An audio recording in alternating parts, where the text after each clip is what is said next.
Le thème du jour, c'est contrôle antidopage de nuit. Est-ce que c'est le prochain cauchemar? S'agit-il du prochain cauchemar pour les tricheurs? J'aurais pu dire pour les cyclistes, mais implicitement, ça aurait voulu dire que les cyclistes pouvaient redouter des contrôles antidopage de nuit. Il y a plusieurs façons de les redouter, soit parce qu'on triche, soit parce qu'on est réveillé la nuit et que ça peut avoir des implications, évidemment, sur la vie de tous les jours, sur sa vie privée, sur même, pourquoi pas, si c'est la veille d'une course, sur sa récupération, etc., etc. On va évoquer un petit peu tous ces sujets. C'est une nouveauté dans la lutte antidopage et on sait que depuis maintenant plusieurs années, le vélo fait quand même partie des sports qui font beaucoup dans ce domaine-là. Et évidemment, tout le monde sera d'accord pour admettre que c'était absolument nécessaire. Nos invités, donc, Éric Boyer, qu'on connaît bien, consultant pour l'équipe 21 et ancien manager d'équipe, l'équipe Cofidis pour ne pas la citer, ancien coureur également. Clément Guilloux, journaliste du Monde, ancien journaliste de Rue 89 et qui connaît très bien les dossiers de l'antidopage, qui a eu d'ailleurs l'occasion d'écrire dans les pages du Monde un article consacré justement à cette disposition prise par le gouvernement ou validée par le gouvernement français. Les décrets d'application ne sont pas encore sortis, mais ça ne saurait tarder. Ça va donc permettre aux fédérations qui seront volontaires de procéder à des contrôles antidopage de nuit. On viendra évidemment avec Clément sur ces dispositions. Et je remercie le docteur Maigret, Armand Maigret, d'être en notre compagnie. Armand Maigret, qui connaît lui aussi très bien la problématique de l'antidopage et qui est médecin fédéral de la Fédération française de cyclisme, entre autres. Voilà. On peut rentrer tout de suite dans le vif du sujet. Je rappelle quand même aux gens qui nous rejoignent qu'ils peuvent interagir tout simplement en vous posant des questions aux uns aux autres, soit sur le mobile, il y a une possibilité qui est donnée, il y a une fenêtre qui est donnée, soit bien sûr sur la page en bas de l'écran à droite si vous êtes sur le web. Ça vous permettra de nous poser des questions et nous essaierons de jouer le plus possible cette interaction.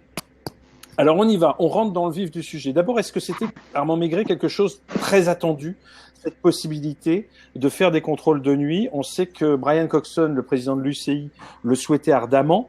Il avait pu en parler notamment avant le départ du Tour de France, du dernier Tour de France, en réclamant que justement ce nouveau code antidopage soit validé au plus vite par la France, puisqu'on sait que le code antidopage est entré en vigueur en début d'année, mais que certains pays ne l'avaient pas encore validé, si je puis dire, et ce qui empêchait donc d'appliquer les nouvelles dispositions qu'il prévoit. Est-ce que c'est une bonne nouvelle en soi? Une bonne nouvelle. Bon, spontanément, je dirais que c'est pas une bonne nouvelle, parce que c'est effectivement extrêmement contraignant et on voit qu'on monte dans la hiérarchie des contraintes qu'on donne aux sportifs, et particulièrement aux coureurs, parce que ce sont toujours les premiers sollicités. Moi, je dirais que spontanément, je ne suis pas spécialiste vraiment de la lutte antidopage. Je suis plus dans le médical, dans la protection, de la prévention, mais il est évident que le dopage entre dans les risques encourus et qu'à partir de ce moment-là, nous entrons dans cette démarche. Mais nous sommes dans du sanitaire et pas du disciplinaire.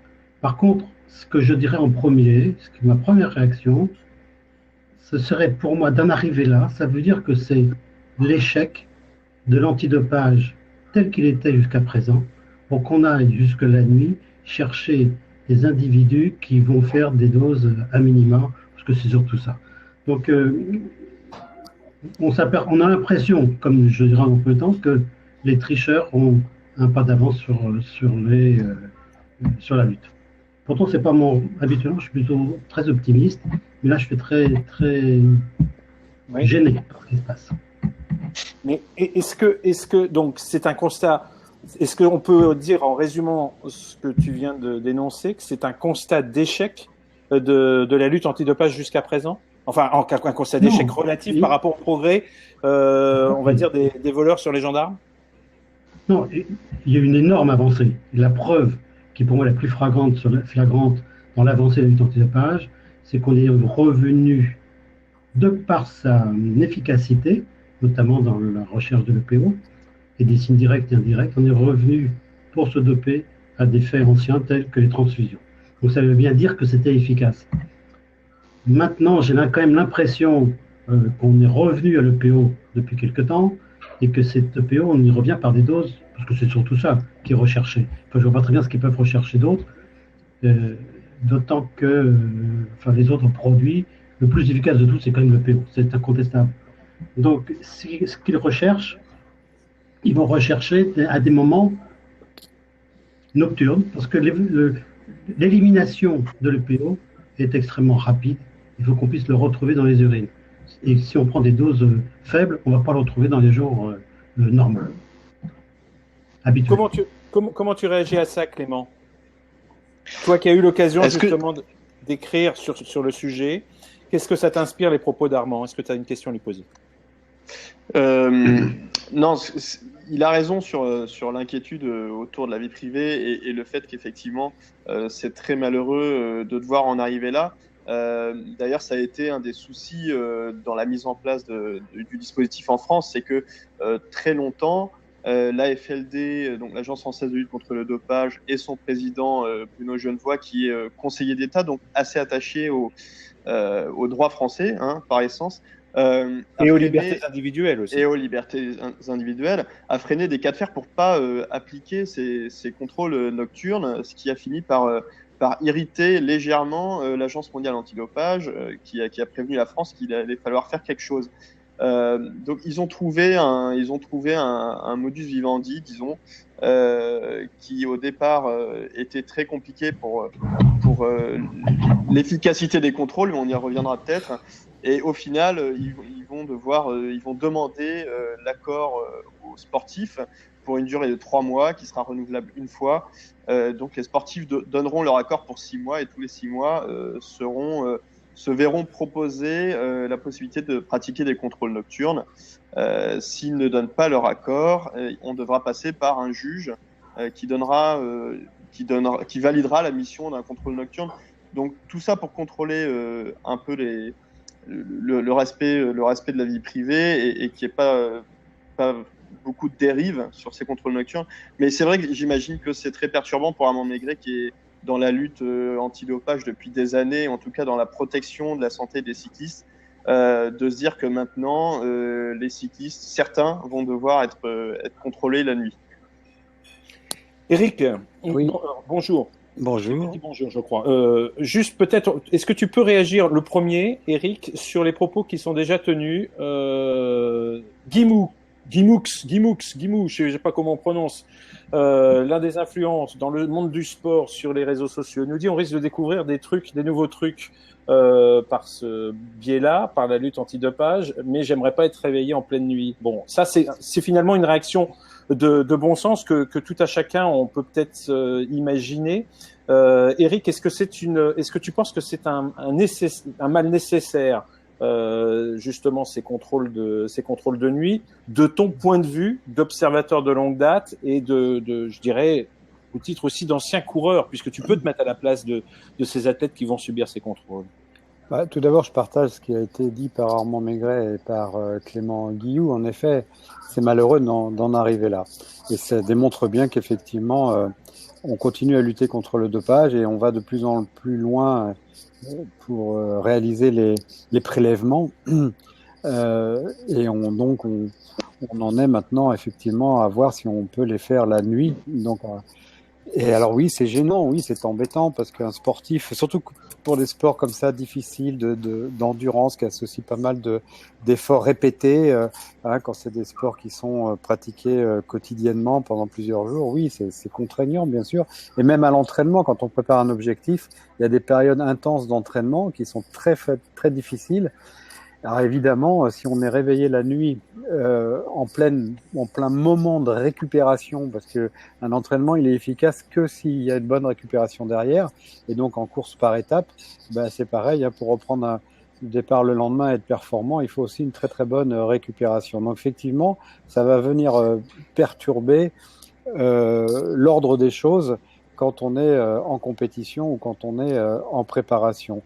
Maintenant, malheureusement, on constate encore qu'il y a des coureurs qui pratiquent un sport avec un accompagnement médical très performant, et que cet accompagnement médical, on essaie de lutter contre, c'est ce qu'on appelle éventuellement le dopage, bien entendu, et pour dissuader les sportifs qui auraient la mauvaise idée de pratiquer l'accompagnement médical inadéquat, eh bien, on soit obligé d'aller les contrôler la nuit parce qu'il semblerait que certains sportifs, effectivement, utilisent des médicaments à usage dopant en pleine nuit, tout simplement. Ils n'ont pas peur de le faire. On a eu des informations à ce niveau-là. Donc apparemment, il faut y aller, il faut y aller les contrôler à ce moment-là. Donc finalement, on récolte encore des contraintes parce qu'il y en a encore qui trichent. Ils sont une minorité, on est d'accord, mais à cause des tricheurs, on risque d'aller perturber le travail de tous ceux qui ne trichent pas. Et ça, c'est compliqué et c'est difficile. Et je comprends les coureurs qui ne puissent pas l'admettre. Eric, je vais passer la parole à Clément et Armand. Bon, ça y est, déjà, certains se moquent de moi parce que j'ai fait un raccourci. J'ai parlé de Guimou, mais je parlais aussi j'ai oublié, j'ai voulu aller trop vite. François Lamiraud nous a rejoint. François Lamiraud, c'est ce coureur qui nous a fait l'honneur d'ailleurs de notre premier TVLops, qui est le nouveau recordman de l'heure amateur et français, même d'ailleurs toutes catégories confondues, qu'on salue et qui c'est lui qui nous disait en fait j'aimerais pas qu'on me réveille la nuit pour faire ce type de contrôle. Une question d'abord un peu technique à Armand Maigret, comment ça va se passer concrètement si bien sûr l'UCI et la Fédération française de cyclisme mettent en place ce type de contrôle? Est-ce qu'on peut venir à n'importe quelle heure de la nuit? Quelles sont les modalités précisément pour que ça puisse être efficace? Et Clément, tu compléteras bien sûr si Armand oublie de dire deux ou trois détails. Je pense que Clément répondra mieux sur les modalités. Ça fait peur. Je voudrais faire une remarque. La FFC a encore quelques mois pour mettre tout ça en place. Oui, les décrets d'application sont attendus à la fin de l'année. Voilà. C'est gentil, merci. Après, ils ont 6 mois. Ce que je veux dire, pardon Clément, ce que je veux dire, c'est on est dans la lutte antidopage. Il y a deux moyens de lutter sur le plan de la biologie. Il y a ce qu'on appelle les signes indirects, c'est-à-dire les modifications qu'on retrouve dans le sang de certains paramètres biologiques de par la prise de médicaments, et c'est ce qui est recherché par le passeport biologique. Et il y a les signes directs, l'analyse directe, c'est-à-dire qu'on va directement retrouver le produit dans n'importe quelle humeur. Ça peut être aussi bien les urines, le sang, voire un cheveu. Si on en arrive à faire la nuit, ça ne pourra être, à mon avis, ça ne pourra être que sur le direct. Parce que les signes indirects, il y a de telles fluctuations, parce qu'on appelle le nictémère, le cycle biologique sur 24 heures de certains de nos hormones notamment, des productions complètement différentes selon l'heure de la nuit. Pour remettre ça dans un passeport biologique, je ne sais pas comment ils vont s'y prendre. Il y a sûrement des moyens, mais ça va coûter extrêmement cher. Et je pense que leur volonté, au jour d'aujourd'hui, c'est de détecter en direct, dans une des humeurs, essentiellement le sang et les urines, les produits qu'on ne peut pas détecter parce qu'ils ont une durée de vie et d'élimination extrêmement rapide, mais efficace, mais on les retrouve pas dans les urines. Donc, effectivement, maintenant, je sais pas, je connais pas vraiment les modalités.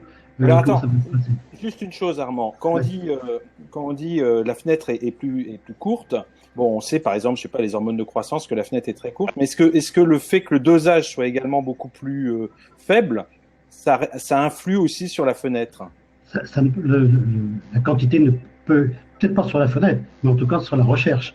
Donc effectivement, si en plus un faible quantité dans l'humeur recherchée, plus un temps très limite d'élimination, c'est pour ça qu'ils veulent raccourcir le délai de prise d'urine ou de sang. Clément, tu veux compléter? Oui, deux choses sur les modalités. D'abord, je vois passer le tweet de François Lamiraud qui dit que ça va créer une inégalité entre les tricheurs et les coureurs honnêtes. Les coureurs propres vont payer pour les tricheurs car être réveillés dans la nuit et ça perturbe la récupération.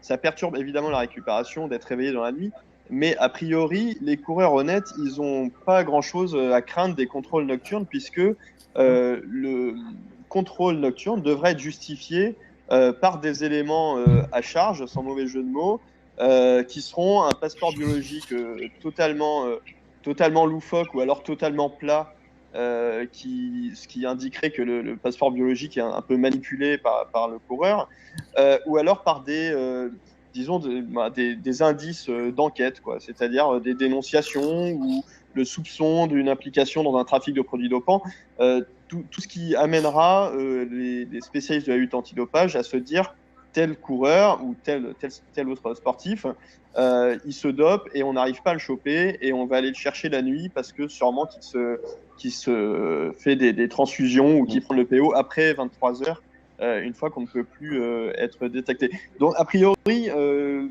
voilà, les coureurs propres n'ont pas grand-chose à craindre et ont tout à gagner de ce nouveau système, en fait.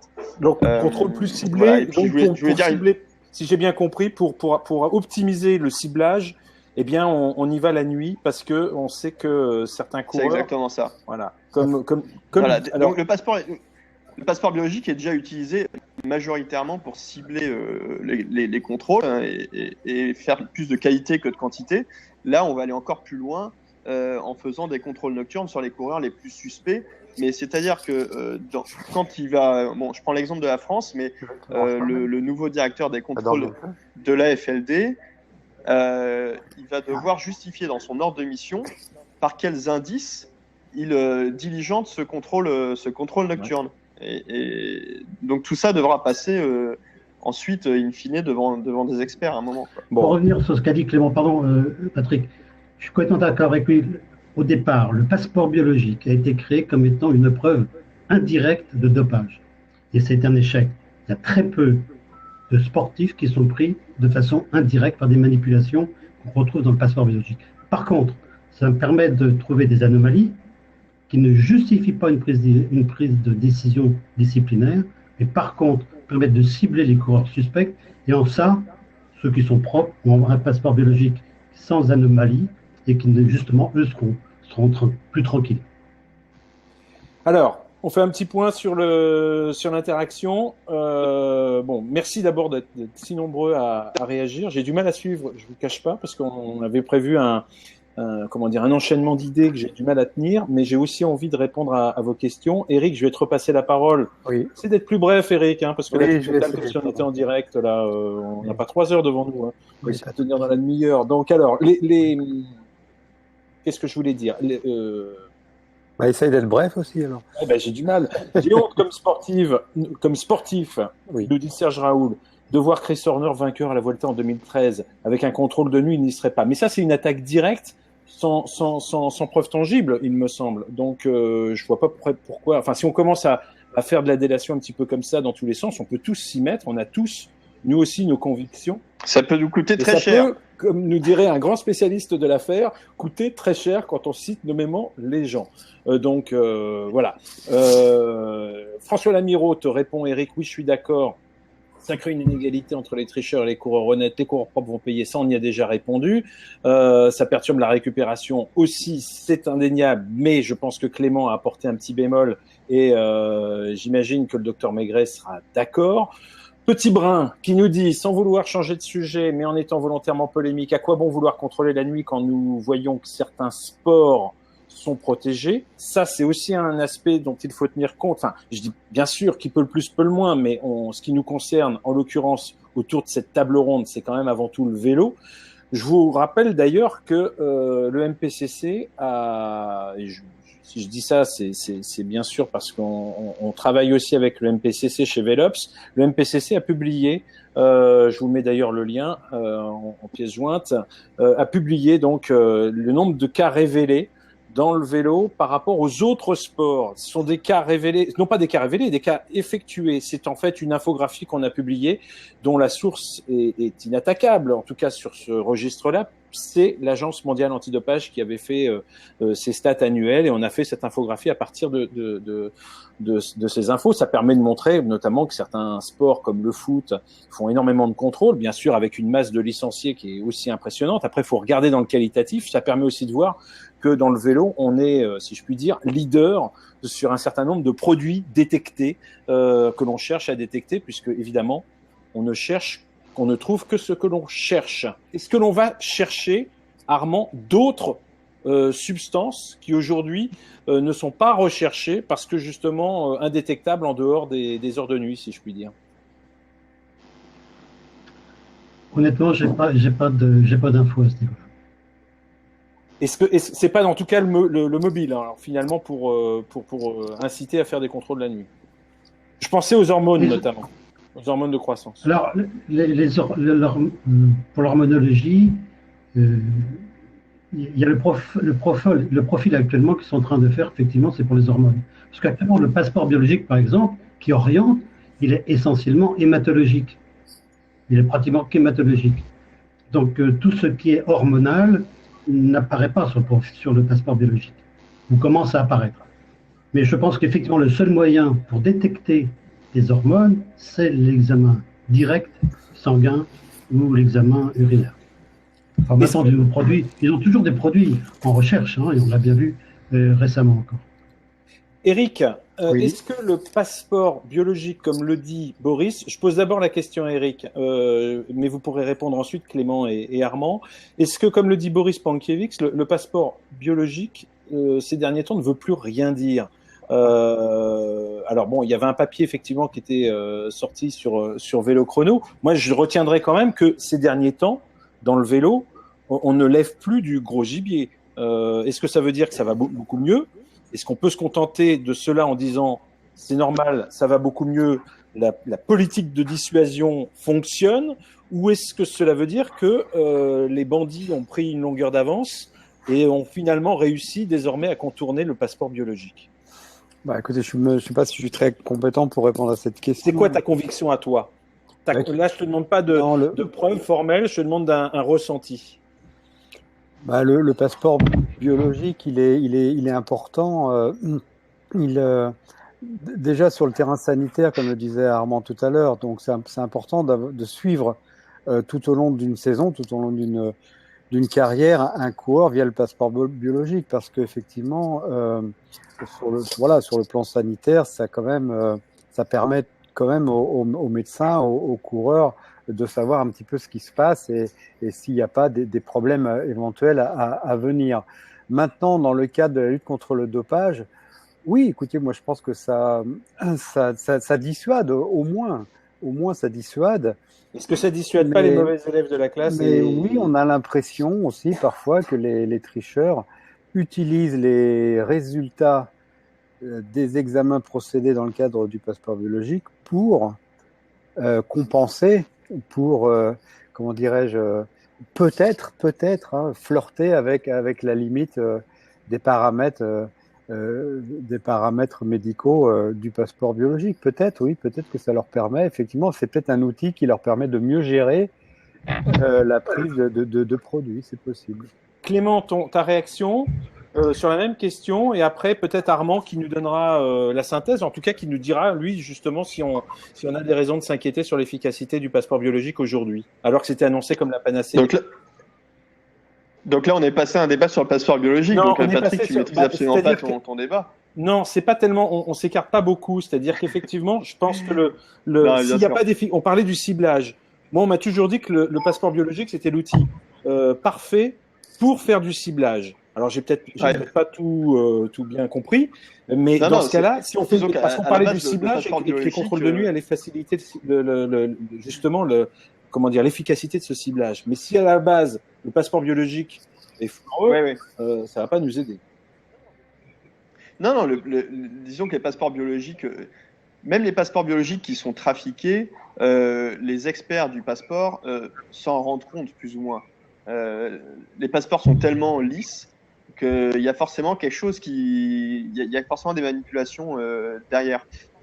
Donc le passeport biologique a quand même encore cette utilité de détecter les profils anormaux. Ça permet aussi Par contre, pour ce qui est de la détection indirecte d'un cas de dopage à partir du passeport biologique, c'est vrai qu'on n'en voit plus du tout ces derniers mois. Ça fait très longtemps que l'UCI n'a pas chopé un gros poisson avec ça. Et je pense que dans ce cadre, l'affaire Kreuziger, donc le coureur tchèque il y avait une procédure de suspension pour un passeport biologique anormal qui finalement, lui, a contre-attaqué et l'UCI a fini par se coucher une semaine avant le passage devant le TAS, c'est un très mauvais signal envoyé sur l'efficacité du passeport biologique. Et je pense qu'on va voir de moins en moins de cas à l'avenir issus du passeport biologique parce que tout simplement, les coureurs se défendent à juste titre becs et ongles en contestant les interprétations. Et il faut de plus en plus d'échantillons, il faut de plus en plus des anomalies de plus en plus flagrantes pour valider un cas de passeport biologique. Et je pense que finalement, on en est à une utilité qui est réduite au ciblage aujourd'hui. Armand, est-ce que je me trompe en disant que si on veut que les contrôles de nuit soient bien ciblés, soient efficaces, il faut au préalable qu'on ait un passeport biologique lui-même absolument performant. Est-ce que c'est pas quand même, est-ce que le passeport biologique ne reste pas la pierre angulaire de tout ça? Ou est-ce que finalement on peut cibler autrement et aller embêter les coureurs la nuit d'une autre façon? Non, tu as raison. Mais je répète ce que je disais en début. Ça montre l'échec de la lutte antidopage telle qu'elle était jusqu'à présent. En 2007, Roselyne Bachelot a mis en place le passeport biologique. J'étais le premier à dire, 15 jours après, j'ai fait une lettre ouverte à l'époque, comme quoi pour moi c'était une erreur ce passeport biologique. Jamais ça n'a pu montrer ses preuves qu'on pouvait se trouver avec des variations biologiques devant une preuve indirecte de dopage. Quelques individus sont sortis, très peu de gros poissons, très peu, et ça coûte extrêmement cher. Par contre, on s'est aperçu que ce passeport, d'abord les gens ont quand même eu peur, le temps qu'ils s'habituent, ils ont eu peur, mais on s'est rendu compte aussi que le passeport biologique avait un autre intérêt, c'est effectivement de cibler en fonction des anomalies rencontrées. On pouvait regrouper les individus qui étaient vraiment à gros risque et qu'on ne pouvait pas de façon indirecte accuser, parce qu'on se trouvait toujours devant des conditions juridiques qui faisaient que le sujet était complètement blanchi. Tout le moins, on n'allait pas plus loin dans les procédures. Donc c'est les procédures qui ont limité le passeport biologique. Au jour d'aujourd'hui, on est obligé d'aller faire des prélèvements de nuit pour trouver de façon directe des substances. Et ce sont quand même essentiellement, dans l'immédiat, peut-être l'hormone de croissance, mais essentiellement des hormones qui vont stimuler la production de globules rouges, donc de type EPO ou les précurseurs de l'EPO. Une autre question, Armand, elle vient d'Alexandre Mignot. C'est une remarque qui est assez intéressante. On sait que le vélo est un sport qui souffre beaucoup de la suspicion. La suspicion est légitime, puisqu'après toutes les histoires auxquelles le vélo a été confronté. Mais Alexandre dit, si les contrôles de nuit sont ciblés, il vaut mieux ne pas savoir quel sportif est contrôlé, parce qu'imaginons un coureur dont on sait qu'il est contrôlé la nuit, le public deviendra à son tour très suspicieux, à tort ou à raison en fait, et ça jettera encore plus le discrédit sur les coureurs. Est-ce qu'on peut garantir, est-ce que c'est nécessaire de garantir la confidentialité de ce type de contrôle et d'une manière générale d'un contrôle ciblé? Il y aurait beaucoup à dire sur ces données biologiques. Effectivement, pour moi, ça doit rester complètement anonyme. On ne doit pas le dire. On est quand même devant des données parce qu'on peut aussi se tromper. On l'a bien vu, il y a des erreurs par excès ou par défaut, dans les deux sens. L'important, effectivement, c'est de cibler les sujets dont on sait pertinemment qu'ils trichent, pour lesquels il y a des dérives, mais maintenant, il faut trouver la preuve directe. Donc, moi, je suis complètement d'accord sur ce système-là, dans la mesure où il est accepté par le sportif. Même si, sur le plan de la personnalité, sur de la vie privée, c'est extrêmement gênant. Eric, oui, pardon. Vas-y, finis, Armand. Ah non, parce que moi, je me souviens un peu le début. Attends, moi je découvre quand même, je découvre de jour en jour. Je te garantis que c'est une usine à gaz, parce que t'écouter, relancer, lire des questions, je trouve que perdre mon oreillette. Je veux dire, c'est super compliqué cet exercice. Est-ce que quelqu'un veut aider Armand à reprendre le fil de sa conversation?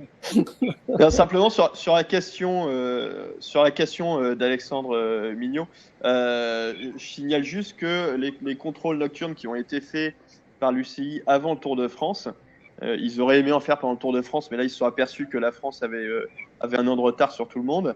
Donc les contrôles de l'UCI nocturnes qui ont été faits avant le Tour de France, on n'a jamais su quel coureur avait été contrôlé. Donc ça veut dire que pour l'instant, l'information est assez bien verrouillée sur la cible de ces contrôles nocturnes. Je ne sais pas si ce sera la même chose en France, mais ça dépendra de la discrétion du nouveau directeur des contrôles de la FLD, qui est l'ancien journaliste Damien Ressio. Mais du coup, Clément, j'ai dérivé dans ma pensée tout à l'heure, c'est pour ça que j'ai pas retenu ce que je voulais dire initialement. Et là, je vais peut-être un peu dériver par rapport au thème de ce soir. Notamment on est bien d'accord que toute donnée biologique, toute donnée médicale, personnelle d'un individu, on est soumis au secret. On ne peut rien dire. Inversement, quand j'entends, je ne sais plus combien il y avait eu de suspects par la main sur 700 ou 800 athlètes qui étaient suspects avec des anomalies biologiques, là je dis que je me tourne vers les journalistes que vous êtes tous les deux, voire tous les trois avec le consultant qui est devenu Eric. Quand est-ce qu'on fera un peu d'investigation à ce niveau-là? Car notamment, je trouve que c'est une faute, c'est non-assistance à personne en danger, que devant ces 7 ou 800 athlètes qui avaient des anomalies, aucune mesure n'a été prise. Qui dit que dans 7 ou 800 athlètes qui avaient des anomalies, il n'y avait pas des pathologies? Et on s'en est aperçu dans le passeport biologique. Il y a eu des découvertes de maladies, de cancer, enfin de leucémie, qui ont été découvertes et qui n'ont pas été traitées parce que l'élément ne correspondait pas à un élément du passeport biologique, il a été mis de côté.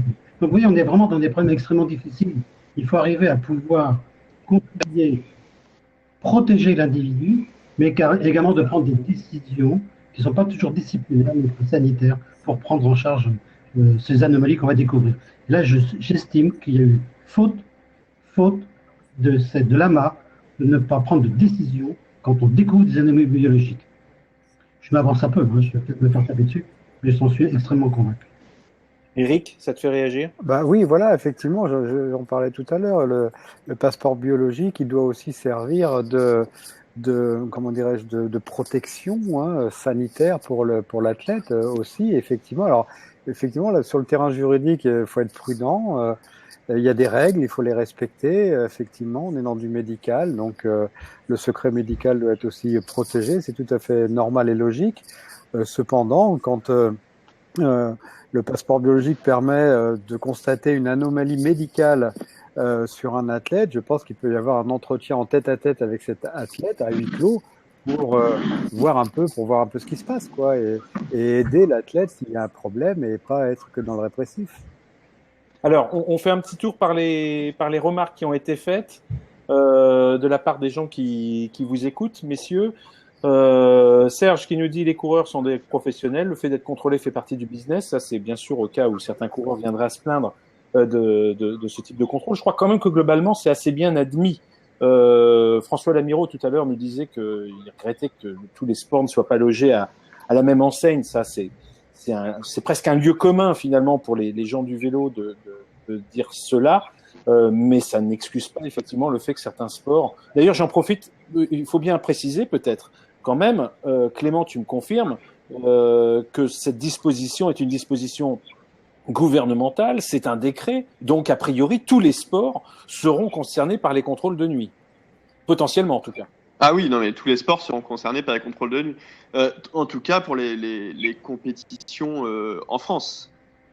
C'est là que c'est intéressant parce que ça va concerner aussi des fédérations, ou en tout cas des sports, dont les fédérations ne sont pas très actives dans la lutte contre le dopage. On va pas citer de nom, mais dès qu'elles arriveront en France, au début d'une épreuve internationale, donc j'espère pas dire bêtises, mais ça doit s'appliquer à Roland Garros par exemple, les sportifs devront signer un accord pour être contrôlés la nuit pendant la compétition, de même qu'ils signent un accord pour...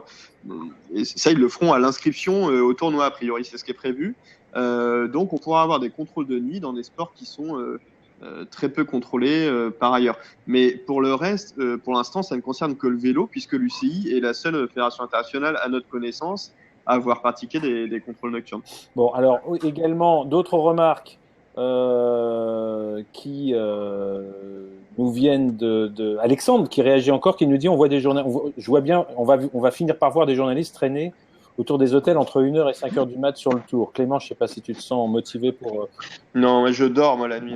Et Alexandre Mignot, qui est un jeune journaliste... Comme les coureurs. Je peux demander une précision à Clément parce que c'est l'Agence mondiale antidopage qui a souhaité aussi ces contrôles. On est d'accord, Clément? D'accord. Oui. Ouais, tout à Est-ce fait. que le fait Ouais. aussi que la France soit candidate aux Jeux Olympiques, alors en 2000, je sais pas combien, la France devait pas aussi se mettre en conformité par rapport au règlement de l'AMA? C'est ça, hein? Alors tout à fait, mais tous les pays maintenant, D'accord. enfin, alors il y a quelques exceptions. Pour l'instant, il y a quelques pays qui ont pas encore, qui sont pas encore mis en conformité avec le nouveau code de l'AMA.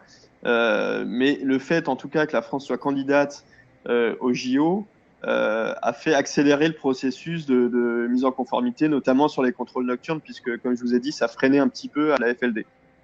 D'accord. Autre remarque d'Alex qui nous dit il y aura toujours des coureurs pour dire oui, ça c'est sûr, je suis contrôlé même la nuit, vous voyez, je suis pas positif. Façon Armstrong, vous savez, ces coureurs qui se servent de leur contrôle négatif pour clamer haut et fort qu'ils sont propres. Je trouve que c'est une excellente remarque. Mais ça ne doit pas décourager, Armand, j'imagine, quand même, tous ces efforts qui sont faits, quoi. C'est vrai qu'après, il y a toute la com qui est faite autour. Encore une fois, on retombe dans la nécessaire discrétion parfois autour des contrôles. Peut-être plus autour des contrôles d'ailleurs qu'autour des résultats, où là, il est peut-être bon quand même de communiquer. Je suis complètement d'accord et je pense que d'ailleurs dans le vélo, il y a vraiment un manque incontestable des instances du vélo dans la communication parce que on y va un peu chacun y va un peu de son discours et tout ça ne sont pas toujours très cohérents. Il faut respecter l'individu, il faut respecter les données qu'il peut avoir et ne faire savoir que lorsqu'il est vraiment acte qui a vraiment été prouvé de façon directe ou indirecte qu'il a manipulé. Mais d'ici là, il faut surtout ne rien dire. La conclusion, elle pourrait venir d'Alexandre, qui nous dit « La peur du gendarme reste donc aujourd'hui encore la meilleure arme pour déceler les tricheurs. » Encore que Padoue. Oui, Padoue, ça a été un peu un fiasco. Mais il y a des fiascos policiers ou judiciaires. Il y en a, enfin, l'histoire de l'antidopage en est remplie. Mais il y a eu quand même quelques réussites marquantes qui ont fait beaucoup avancer les choses et peut-être aussi beaucoup bouger les mentalités. Messieurs, merci d'avoir participé. On est un peu aussi limité par le temps. Je voulais vous remercier en tout cas de votre disponibilité aujourd'hui. J'espère qu'on aura l'occasion de poursuivre